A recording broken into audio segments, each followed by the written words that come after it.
ನಮಸ್ಕಾರ ಕಲಾ. ಹರೇ ಕೃಷ್ಣ. ನಮಸ್ಕಾರ, ಹರೇ ಕೃಷ್ಣ. ಕಲಾ, ನಾವು ಲಾಸ್ಟ್ ಚಾಪ್ಟರ್ ಅಂದ್ರೆ ಚಾಪ್ಟರ್ 10 ನೋಡಿದ್ರಿ. ಅದ್ರದ್ದು ಸಿನೋನಿಮ್ ಬಂದು ಎಸ್ ಇ ಇ.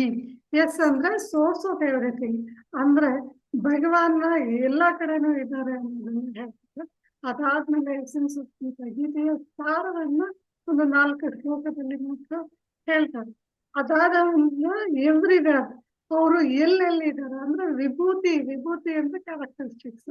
ಯಾವ ಪ್ರಾಣಿಗಳಲ್ಲಿ, ಯಾವ ಜೀವಿಗಳಲ್ಲಿ ಅವರು ಯಾವ ಕ್ಯಾರೆಕ್ಟರಿಸ್ಟಿಕ್ಸ್ ಅನ್ನೋದನ್ನ ಪ್ರತಿಯೊಂದು ಶ್ಲೋಕ, ಪೂರ್ತಿ ಶ್ಲೋಕಗಳಲ್ಲೂ ಅದನ್ನ ಹೇಳ್ತಾ ಹೋಗ್ತಾರೆ. ಇವಾಗ ಚಾಪ್ಟರ್ 11 ಓದು ಹ್ಮ್ ಯುವಕರೇ. ಓಕೆ. ಸೊ ಎಲ್ಲ ಯಾವ ಯಾವ ಪ್ರಾಣಿಗಳಲ್ಲಿ ಯಾವ್ಯಾವ ಮ್, ಆ, ಯಾವ್ಯಾವ ಕ್ವಾಲಿಟೀಸು, ಯಾವ ಕ್ಯಾರೆಕ್ಟರಿಸ್ಟಿಕ್ಸ್ ಯಾವ ಇದರಲ್ಲೆಲ್ಲ ಇದ್ದಾರೆ ಅಂತ ಗೊತ್ತಾಯ್ತಲ್ಲ ಅರ್ಜುನನಿಗೆ. ಇವಾಗ ಅರ್ಜುನನಿಗೆ ಎಲ್ಲ ಹೇಳಿದ್ಯಾ, ಇದನ್ನೆಲ್ಲ ನೋಡಬೇಕು ನಾನು ಹ್ಮ್ ಅಂತಾರೆ. ಓಕೆ. ಸೊ ಅದೇ ಈ ಚಾಪ್ಟರ್ 11 ಹನ್ನೊಂದನೇ ಅಧ್ಯಾಯ ಬಂದು ವಿಶ್ವರೂಪ ದರ್ಶನ ಯೋಗ ಅಂತ. ಅದು ಶುರು ಮಾಡಕ್ ಮುಂಚೆ ಗುರುವಿನ ಆರಾಧನೆ ಮಾಡ್ಬಿಡೋಣ. ಓಕೆ. ಮೂಕಂ ಕರೋತಿ ವಾಚಾಲಂ ಪಂಗುಂ ಲಂಘಯತೆ ಗಿರಿಂ ಯತ್ಕೃಪಾ ತಮಹಂ ವಂದೇ ಶ್ರೀ ಗುರುಂ ದೀನತಾರಣಂ. ಓಂ ಅಜ್ಞಾನತಿಮಿರಾಂಧಸ್ಯ ಜ್ಞಾನಾಂಜನಶಲಾಕಯ ಚಕ್ಷುರುನ್ಮೀಲಿತಂ ಯೇನ ತಸ್ಮೈ ಶ್ರೀ ಗುರವೇ ನಮಃ. ನಮ ಓಂ ವಿಷ್ಣುಪಾದಾಯ ಕೃಷ್ಣಪ್ರೇಷ್ಠಾಯ ಭೂತಲೆ ಶ್ರೀಮತೆ ಭಕ್ತಿ ವೇದಾಂತ ಸ್ವಾಮಿನಿತಿ ನಾಮನೆ. ನಮಸ್ತೆ ಸಾರಸ್ವತೆ ದೇವೆ ಗೌರವಾಣಿ ಪ್ರಚಾರಣೆ ನಿರ್ವಿಶೇಷ ಶೂನ್ಯವಾದಿ ಪಾಶ್ಚಾತ್ಯ ದೇಶತಾರಿಣಿ. ಹರೇ ಕೃಷ್ಣ. ಸೊ ಈ ಸೊ ಅರ್ಜುನ ಏನ್ ಹೇಳ್ತಾರೆ, ಎಲ್ಲ ಹೇಳಿದ್ಯಾ, ಕೇಳಿದ್ದೀನಿ, ಒಪ್ಕೊಂಡಿದ್ದೀನಿ. ಕೊನೆಗೆ ಎಲ್ಲ ಏನೇನೆಲ್ಲ ಫ್ಯಾಂಟಾಸ್ಟಿಕ್ ನೋಡ್ತೀವಿ ಅದೆಲ್ಲ ಜಸ್ಟ್ ಒಂದು ಪಾರ್ಟ್ ನನ್ನಲ್ಲಿ ಫ್ರಾಗ್ಮೆಂಟ್ ಅಂತ ಹೇಳಿ ಕೃಷ್ಣ ಹೇಳ್ತಾರೆ. ಅದಕ್ಕೆ ಇವಾಗ ಅರ್ಜುನ ಏನ್ ಮಾಡ್ತಾರೆ, ವಿಶ್ವರೂಪನ ನೋಡೋದಕ್ಕೋಸ್ಕರ ಕೇಳ್ತಾರೆ. ಅಂದ್ರೆ ಫಸ್ಟ್ ಈ ಚಾಪ್ಟರ್ ಅಕ್ರಾನಿಮ್ ಬಂದು ರೂಪ, RUPA. ಆರ್ ಅಂದ್ರೆ ಅರ್ಜುನ ರಿಕ್ವೆಸ್ಟ್ ಮಾಡ್ತಾರೆ. ಏನಂತ, ಎಲ್ಲ ಹೇಳಿದ್ಯಾ, ನಾನಿದನ್ನ ನೋಡ್ಬೇಕು ಅಂತ. ಫಸ್ಟ್ ಇವಾಗ ಅರ್ಜುನ ಯಾಕೆ ನೋಡ್ಬೇಕು ಅಂತ ಅನ್ಕೋತಾರೆ? ಯಾಕೆಂದ್ರೆ ಅರ್ಜುನ ಆಲ್ರೆಡಿ ಅಕ್ಸೆಪ್ಟ್ ಮಾಡ್ಕೊಂಡ್ಬಿಟ್ಟಿದ್ದಾರೆ. ಹೌದು, ನೀನೇ ಸುಪ್ರೀಮು, ನಿನ್ನಿಂದಾನೇ ಎಲ್ಲ ಬರುತ್ತೆ. ನಾರದ, ಅಸಿತ, ದೇವಲ ಆ ಥರ ಎಲ್ಲ ಋಷಿಗಳು ಅದನ್ನೇ ಹೇಳಿದ್ದಾರೆ ಅಂತ ಆ, ಅರ್ಜುನ ಆಲ್ರೆಡಿ ಒಪ್ಕೊಂಡ್ಬಿಟ್ಟಿದ್ದಾರೆ. ಬಟ್ ಯಾಕೆ ಕೇಳ್ತಾರೆ ಅಂದ್ರೆ, ಎರಡು ರೀಸನ್ಗೋಸ್ಕರ ಕೇಳ್ತಾರೆ. ಏನು? ಒಂದು ಬಂದು ವಿತೌಟ್ ಡೌಟ್, ಒಂದು ಒಂದು ಕೂಡ ಸ್ವಲ್ಪ ಕೂಡ ಡೌಟ್ ಇಲ್ಲದೆ ಕೃಷ್ಣನ ಪೊಸಿಷನ್, ತಾನೇ ಎಲ್ಲದರ ಒಂದು ಮೂಲ ಅಂತ ಅದನ್ನ ಪ್ರೂವ್ ಮಾಡೋದಕ್ಕೋಸ್ಕರ, ಬೇರೆಯವ್ರಿಗೆ, ತನಗಲ್ಲ ಬೇರೆಯವ್ರಿಗೆ. ಎರಡನೇ ರೀಸನ್ನು, ಅವರು ಒಂದು ಸ್ಟ್ಯಾಂಡರ್ಡ್ ಸೆಟ್ ಮಾಡ್ತಾ ಇದ್ದಾರೆ. ಯಾರಿಗೆ? ಫ್ಯೂಚರಲ್ಲಿ ಯಾರಾದರೂ ನಾನೇ ಎಲ್ಲದಕ್ಕೂ ಮೂಲ, ನಾನೇ ದೇವರು ಅಂತ ಯಾರಾದರೂ ಹೇಳಿಕೊಂಡ್ರೆ ಅವ್ರಿಗೆ ಈ ಟೆಸ್ಟನ್ನು ಹಾಕಬಹುದು. ನೀನೇ ಎಲ್ಲದಕ್ಕೂ ರೂಪ, ನೀನೇ ಎಲ್ಲದಕ್ಕೂ ಮೂಲ ಅಂದ್ರೆ ತೋರ್ಸು ಹೇಗೆ ಅಂತ. ಯಾರಾದ್ರೂ ತಾನು ದೇವರು ಅಂತ ಹೇಳಿಕೊಂಡ್ರೆ ಅವರು ವಿಶ್ವರೂಪನ ತೋರಿಸ್ಬೇಕಾಗತ್ತೆ ಅಲ್ವಾ? ಸೊ ಈ ಎರಡು ರೀಸನ್ಗೋಸ್ಕರ ಅರ್ಜುನ ಅದನ್ನ ರಿಕ್ವೆಸ್ಟ್ ಮಾಡ್ತಾರೆ. ಯಾಕೆಂದ್ರೆ ಆಮ್, ತುಂಬಾ ತುಂಬಾ ಫಿಲಾಸಫೀಸ್ ಅಲ್ಲಿ ಅದ್ವೈತ, ವಿಶಿಷ್ಟ ಅದ್ವೈತ, ದ್ವೈತ, ಆ ಎಲ್ಲ ಥರದ ಒಂದು ಫಿಲಾಸಫೀಸ್ ಅಲ್ಲಿ ಇರೋ ಒಂದು ದೊಡ್ಡ ಆ, ಏನು ವಾಗ್ವಾದ ಏನು ಅಂದ್ರೆ, ಭಗವಂತನಿಗೆ ರೂಪ ಇದೆಯಾ ಇಲ್ಲವಾ ಅಂತ. ಓಕೆ. ಅಂದ್ರೆ ಆಮ್, ಭಗವಂತನ ನಾವು ಒಂದು ರೂಪದಲ್ಲಿ ಹಾಕಿಬಿಟ್ರೆ, ನಾವು ನಮ್ಮ ರೂಪದಲ್ಲಿ ಏನು ಕೊರತೆಗಳಿದೆಯೋ ಅದನ್ನೆಲ್ಲ ಅವನ ಮೇಲೆ ಹಾಕದಂಗೆ ಅಲ್ವಾ? ಫಾರ್ ಎಕ್ಸಾಂಪಲ್, ನಮ್ಮಲ್ಲಿ ಸ್ವಲ್ಪ ಅಬ್ನಾರ್ಮ್ಯಾಲಿಟೀಸ್ ಇರುತ್ತೆ. ಕೆಲವರಲ್ಲಿ ಮೂಗು ಚಿಕ್ಕದಾಗಿರುತ್ತೆ, ಮೂಗು ದೊಡ್ಡದಾಗಿರುತ್ತೆ, ಆ ಥರದ್ದೆಲ್ಲ ಇರುತ್ತೆ. ನಮ್ಮ ನಮ್ಮ ರೂಪ ಬಂದು ನಶ್ವರವಾದದ್ದು. ಕೆಲವೊಂದು ರೂಪಗಳು ಸುಂದರವಾಗಿರುತ್ತೆ, ಕೆಲವೊಂದು ರೂಪಗಳು ಸುಂದರವಾಗಿರೋದಿಲ್ಲ. ಕೆಲವೊಂದು ರೂಪಗಳು ಭಯಂಕರವಾಗಿರುತ್ತೆ. ಫಾರ್ ಎಕ್ಸಾಂಪಲ್, ಸಿಂಹದ ರೂಪ ಭಯಂಕರವಾಗಿರುತ್ತೆ. ಕೆಲವೊಂದು ತುಂಬ ಮೃದುವಾಗಿರುತ್ತೆ. ಸೊ ಆ ಥರ ಎಲ್ಲ ಕ್ವಾಲಿಟೀಸು ನಾವು ಭಗವಂತನ ರೂಪದ ಮೇಲೆ ಅದನ್ನು ಹೇರ್ಬಿಡ್ತೀವೇನೋ ಅನ್ನೋ ಒಂದು ಇದರಿಂದ ಎಷ್ಟೋ ಜನ ಭಗವಂತನಿಗೆ ರೂಪ ಇಲ್ಲ ಅಂತ ಹೇಳ್ತಾರೆ. ಅವ್ರನ್ನ ಇಂಪರ್ಸನಲಿಸ್ಟ್ ಅಂತೀವಿ. ಅಂದರೆ ಪರ್ಸನ್ ಅಲ್ಲ ದೇವರು ಅಂತ ಹೇಳಿ ಹೇಳ್ತೀವಿ. Impersonal philosophy. ಅವ್ರು ಏನಂತಾರೆ, ಭಗವಂತ ಜ್ಯೋತಿ ಸ್ವರೂಪ, ಜ್ಯೋತಿ ಅಂತ ಹೇಳ್ತಾರೆ.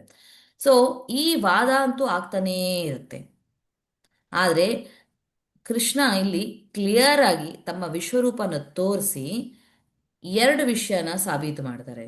ಒಂದು ಏನು, ಭಗವಂತನಿಗೆ ರೂಪ ಇದೆ, ಆ ರೂಪನೇ ತನ್ನ ಒಂದು ಏನು ಇಂಪರ್ಸನಲ್, ನಿರಾಕಾರ, ಅದಕ್ಕೂ ಮೂಲ ಇದೇನೆ, ರೂಪನೇ, ಆಕಾರನೇ ನಿರಾಕಾರಕ್ಕೂ ಮೂಲ ಅಂತ ಒಂದು ಒಂದು ಪಾಯಿಂಟ್ನ ಎಸ್ಟಾಬ್ಲಿಷ್ ಮಾಡೋಕ್ಕೆ. ಇನ್ನೊಂದು ರೀಸನ್ ಏನಕ್ಕೆ ತೋರಿಸ್ತಾರೆ ಅಂದರೆ, ಭಗವಂತನ ರೂಪ ನಮ್ಮ ರೂಪದ ಥರ ಅಲ್ಲ,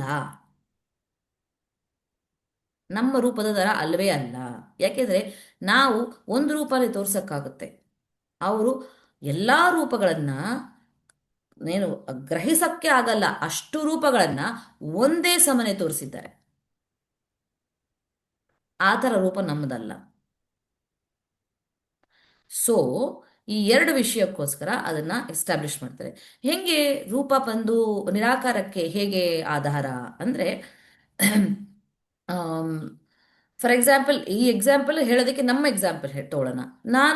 ನನಗೊಂದು ರೂಪ ಇದೆ ಅಂದರೆ, ನನ್ನಿಂದ ರಿಫ್ಲೆಕ್ಟ್ ಆಗೋ ಲೈಟ್ ಆಗಿರ್ಬೋದು, ನನ್ನಿಂದ ಬರೋ ಸೌಂಡ್ ಇರಬಹುದು, ಇದೆಲ್ಲ ನಿರಾಕಾರ, ಇದಕ್ಕೆಲ್ಲ ರೂಪ ಇಲ್ಲ. ಅಂದರೆ ಈ ನಿರಾಕಾರ ವಿಷಯಗಳಿಗೂ ಈ ರೂಪ ಆಕಾರವೇ ಕಾರಣ, ಬೇಸ್, ಶುರುವಾಗಿರೋದು, ಸೋರ್ಸ್, ಮೂಲ. ಹಾಗೆ ಭಗವಂತನಿಂದ ಬ್ರಹ್ಮಜ್ಯೋತಿ ಬರ್ತಾ ಇದೆ, ಖಂಡಿತವಾಗ್ಲೂ ಬ್ರಹ್ಮಜ್ಯೋತಿ ಇದೆ, ಬ್ರಹ್ಮನ್ ಅಂತ ಹೇಳ್ತಾರಲ್ಲ ಇಂಪರ್ಸನಲ್ಸು, ಅದು true, it is correct. But ಅದು ಒಂದು ಪಾರ್ಷಿಯಲ್ ಅಂಡರ್ಸ್ಟ್ಯಾಂಡಿಂಗ್. ಅಂದ್ರೆ ಭಗವಂತನ ವಿಶ್ವರೂಪ. ಹಾ ಹೇಳಿ. ಇಲ್ಲಿ ಬ್ರಹ್ಮನ್ ಅಂತ ಹೇಳಿದ್ರಲ್ಲ, ನಾನು ಓದುವಾಗ್ಲೂ ಅದು ಬ್ರಹ್ಮನ್ ಅಂತ ಒಂದು ಕಡೆ ನೋಡಿ. ಸೊ ಬ್ರಹ್ಮನ್ ಅಂದ್ರೆ ಜ್ಯೋತಿ ಅಂತ. ಬ್ರಹ್ಮನ್ ಅಂದ್ರೆ ಹಲವಾರು ಅರ್ಥಗಳಿದೆ. ಒಂದು ಬ್ರಹ್ಮನ್ ಅಂದ್ರೆ ನಮ್ಮ ಆತ್ಮವನ್ನು ಕೂಡ ಬ್ರಹ್ಮನ್ ಅಂತ ಕರೀತಾರೆ. ಇದನ್ನ ಕ್ಲಿಯರ್ ಆಗಿ ಎಕ್ಸ್ಪ್ಲೇನ್ ಕೂಡ ಮಾಡಿದ್ದಾರೆ ಕೃಷ್ಣ, ಬ್ರಹ್ಮನ್ ಅಂದ್ರೆ ಏನು ಅಂತ. ಇದೇನು ಈ ರೂಪದಲ್ಲಿ ಏನು ಆ ಕಾನ್ಷಿಯಸ್ನೆಸ್ ಇರುತ್ತೋ ಅದನ್ನ ಬ್ರಹ್ಮನ್ ಅಂತೀವಿ. ಯಾವುದೇ ಒಂದು ರೂಪದಲ್ಲಿ ಇರಬಹುದು. ಅದಕ್ಕೋಸ್ಕರ ಭಗವಂತನನ್ನ ರೆಫರ್ ಮಾಡುವಾಗ ಪರಬ್ರಹ್ಮನ್ ಅಂತ ಹೇಳ್ತೀವಿ. ಪರಬ್ರಹ್ಮನ್ ಅಂದ್ರೆ ಹೆಂಗೆ ಇವಾಗ ಗೋಲ್ಡ್ ಇಷ್ಟು ಗೋಲ್ಡ್ ಇದೆ ಅಂದರೆ ಅದು ಪರಬ್ರಹ್ಮನ್ ಅಂತ ಅನ್ಕೊಂಡ್ರೆ, ಇಷ್ಟು ಒಂದು ಪಾರ್ಟಿಕಲ್ ಬ್ರಹ್ಮನ್. ಸೊ ನಾವು ಏನಂತೀವಿ, ಗೋಲ್ಡ್ ಅಂತ ಹೇಳ್ಬಿಡ್ತೀವಲ್ಲ. ಸೊ ಸಮ್ಟೈಮ್ಸ್ ಭಗವಂತನನ್ನ ರೆಫರ್ ಮಾಡ್ಬೇಕಂದ್ರೆ ಬ್ರಹ್ಮನ್ ಅಂತ ಕರೆದು ಬಿಡ್ತೀವಿ ಅಷ್ಟೇನೆ. But you to understand, it is not just the ಆತ್ಮ, ಬಟ್ ಆತ್ಮಕ್ಕೂ ಬ್ರಹ್ಮನ್ ಅಂತ ಕರಿತೀವಿ. ಓಕೆ. ಸೊ ಪರಬ್ರಹ್ಮ ಮತ್ತು ಬ್ರಹ್ಮಜ್ಯೋತಿ ಅಂತೇಳಿ, ಅದು ತಪ್ಪಲ್ಲ, ಅದು ಸರಿ. ಬಟ್ ಅದು ಪಾರ್ಷಿಯಲ್, ಹಾಫ್ ಅಂಡರ್ಸ್ಟ್ಯಾಂಡಿಂಗ್. ಯಾಕೆ ಅಂದರೆ ಆ ಬ್ರಹ್ಮಜ್ಯೋತಿ ಎಲ್ಲಿಂದ ಬರ್ತಾ ಇದೆ ಅಂದರೆ ಆ ರೂಪದಿಂದಾನೇ ಬರ್ತಾ ಇರೋದು. ಅಲ್ಲಿಂದ ಎಮನೇಟ್ ಆಗ್ತಿರೋ ಆ ಲೈಟೇ ಬ್ರಹ್ಮಜ್ಯೋತಿ ಅಂತ. ಸೊ ಇದನ್ನ ರಿಕ್ವೆಸ್ಟ್ ಮಾಡ್ತಾರೆ, ನಿನ್ನ ರೂಪವನ್ನು ತೋರಿಸು ಅಂತ ಹೇಳಿ. ಯಾಕೆಂದ್ರೆ ಕ್ಲಿಯರ್ ಆಗಿ ಅರ್ಥ ಆಗೋಗಿದೆ, ತನಗೋಸ್ಕರ ಏನು ಬೇಕಾಗಿಲ್ಲ ಅರ್ಜುನನಿಗೆ. ಫಸ್ಟ್ ಚಾಪ್ಟರ್ ಅಲ್ಲಿ ಅಧ್ಯಾಯ 11ರ ಫಸ್ಟ್ ಶ್ಲೋಕದಲ್ಲೇ ಹೇಳ್ತಾರೆ, ನೀ ಎಲ್ಲ ನನಗೆ ಅಧ್ಯಾತ್ಮ ವಿಷಯಗಳನ್ನ ಹೇಳಿದೀಯಾ, ನನ್ನ ನನ್ನ ಅಜ್ಞಾನ, ನನ್ನ ಇಲ್ಯೂಷನ್, ದಿಗ್ಭ್ರಮೆ ಏನಿದೆಯೋ ಅದು ಹೊರಟೋಯ್ತು ಅಂತ ಹೇಳ್ತಾರೆ ಅರ್ಜುನ. ಆದರೂ ನಾನು if you think I can see, ಅಂದರೆ ನೀನು ಕೃಷ್ಣ ನಿನಗೆ ಅನ್ಸಿದ್ರೆ, ನನ್ನ ಕೈಲಿ ನಿನ್ನ ರೂಪಗಳನ್ನು ನೋಡೋಕ್ಕೆ ನನಗಾಗುತ್ತೆ ಅಂತ ಅನ್ಸಿದ್ರೆ ನನಗೆ ತೋರಿಸು ಅಂತ ಹೇಳಿ ರಿಕ್ವೆಸ್ಟ್ ಮಾಡ್ತಾರೆ. ಸೊ ಅದೇ ಈ ಒಂದು 4 ಶ್ಲೋಕಗಳ ಸಾರ. ಸೊ ನಾವಿವಾಗ ಅದರಲ್ಲಿರೋ ಇಂಪಾರ್ಟೆಂಟ್ ಶ್ಲೋಕ ನಂಬರ್ 3ನ ರಿಸೈಟ್ ಮಾಡೋಣ.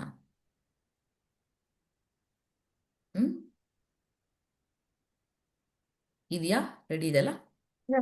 ಏವಂ ಏತದ್ एवम् एतत् यथा तत्त्वम् यथा तत्त्वम् आत्मानं आत्मानं परमेश्वर परमेश्वर द्रष्टुम् इच्छामि द्रष्टुम् इच्छामि ते रूपम् ते रूपम् ऐश्वरं पुरुषोत्तमा ऐश्वरं पुरुषोत्तमा एवमेतद् यथा तत्त्वम् एवमेतत् तथात्मम् एवम् एतद् यथा तत्त्वम् एवम् एतत् तथा यथा यथा तत् तत्त्वम् करेक्ट् ओके एवमेतद् यथा तत्त्वम् एवम् एतत् यथा तत्त्वम् आत्मानं परमेश्वर आत्मानं परमेश्वर द्रष्टुमिच्छामि ते रूपम् द्रष्टुम् इच्छामि ते रूपम् ऐश्वरं पुरुषोत्तमा ಐಶ್ವರಂ ಪುರುಷೋತ್ತಮ ಅಂದ್ರೆ ಓಕೆ ನೀನು ಪುರುಷಗಳಲ್ಲಿ ಉತ್ತಮವಾದವನು ನೀನು ನೀನು ನನ್ನ ಆ ನಿನ್ನ ಆಕ್ಚುಯಲ್ ಪೊಸಿಷನ್ ಏನು ಅಂತ ನನಗೆ ಗೊತ್ತು. ಆದರೂ ನೀನು ಹೇಗೆ ಈ ಒಂದು ಜಗತ್ತಲ್ಲಿ ಹರಡಿದೆಯಾ, ನಿನ್ನ ರೂಪಗಳೇನು, ಆ ಒಂದು ರೂಪವನ್ನು ನನಗೆ ನೋಡಬೇಕು ಅಂತ ಆಸೆ ಆಗ್ತಾ ಇದೆ ಅಂತ ಹೇಳಿ ಅರ್ಜುನ ಹೇಳ್ತಾರೆ. ಓಕೆ, ನೆಕ್ಸ್ಟ್ ವಿಡಿಯೋದಲ್ಲಿ ನೆಕ್ಸ್ಟ್ ವಿಷಯವನ್ನ ಹೋಗೋಣ. RUPಯಲ್ಲಿ ಆರ್ ಮುಗೀತು. ನೆಕ್ಸ್ಟ್ ಯು ಅನ್ನು ನೋಡೋಣ. ಹರೇ ಕೃಷ್ಣ. ಹರೇ ಕೃಷ್ಣ.